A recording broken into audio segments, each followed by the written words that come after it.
بسم اللہ الرحمن الرحیم۔ آج کی اس ٹاپک میں آپ کو حج کی فرضیت و اہمیت کو قرآن و حدیث کی روشنی میں بتانے والا ہوں۔ حج اسلام کا بنیادی ارکان ہے اور یہ ہر اس شخص پر زندگی میں ایک مرتبہ فرض ہے جو صاحب استطاعت ہو۔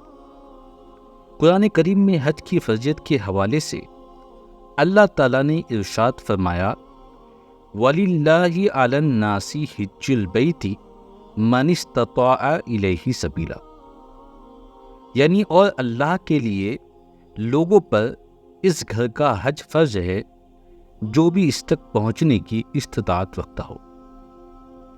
یعنی اس آیت میں اللہ تعالیٰ یہ بتانا چاہتے ہیں کہ جس شخص کے پاس اتنی استطاعت ہو جو اللہ کے گھر کا حج کر سکتا ہو تو ایسے شخص پر حج کرنا فرض ہے۔ حج کی اہمیت کو لے کر کتب احادیث میں بے شمار روایات موجود ہیں، ان میں سے چند کو یہاں بیان کیے دیتے ہیں۔ حضرت ابو ہریرہ رضی اللہ تعالی عنہ سے روایت ہے کہ رسول اللہ صلی اللہ علیہ وسلم سے پوچھا گیا کہ کون سا عمل سب سے زیادہ فضیلت والا ہے، تو آپ صلی اللہ علیہ وسلم نے فرمایا، اللہ اور اس کے رسول پر ایمان لانا۔ عرض کیا گیا پھر کون سا؟ فرمایا کہ اللہ کی راہ میں جہاد کرنا۔ پھر عرض کیا گیا پھر کون سا؟ فرمایا حج جو برائیوں سے پاک۔ گویا اس حدیث میں حج کی اہمیت کو اللہ کے رسول نے بیان فرمایا۔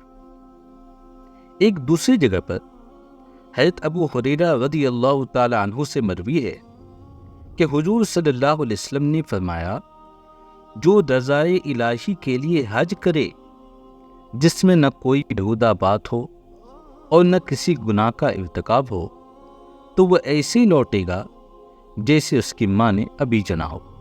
اس حدیث میں بھی حج کی اہمیت کو اللہ کے رسول یوں بیان کرتے ہیں کہ ایک انسان حج پر گیا اور اس نے کوئی گناہ نہ کیا اور نہ کوئی بیہودہ بات کیا تو وہ گویا ایسا ہو گیا جیسے کہ اس کے ماں نے ابھی جنا ہو۔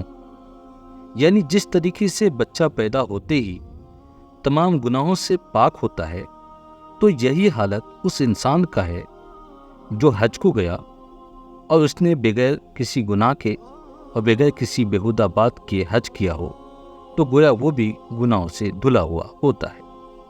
ایک تیسری جگہ پر حضرت ابو امامہ رضی اللہ تعالی عنہ سے روایت ہے کہ نبی کریم صلی اللہ علیہ وسلم نے فرمایا، جس شخص کو فریضہ حج کی ادائیگی میں کوئی ظاہری ضرورت یا کوئی ظالم بادشاہ یا روکنے والی بیماری نہ روکے اور وہ پھر حج نہ کرے اور مر جائے تو چاہے وہ یہودی ہو کر مرے یا عیسائی ہو کر مرے، اللہ تعالیٰ کو اس کی کوئی فکر نہیں ہے۔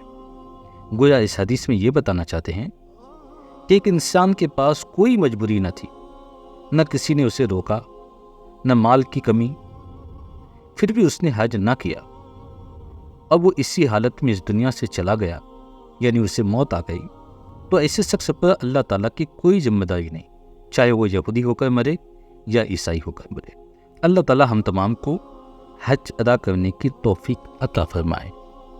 جس شخص پر حج فرض ہو جائے اس پر لازم ہے کہ جس قدر جلد ممکن ہو حج ادا کر لے۔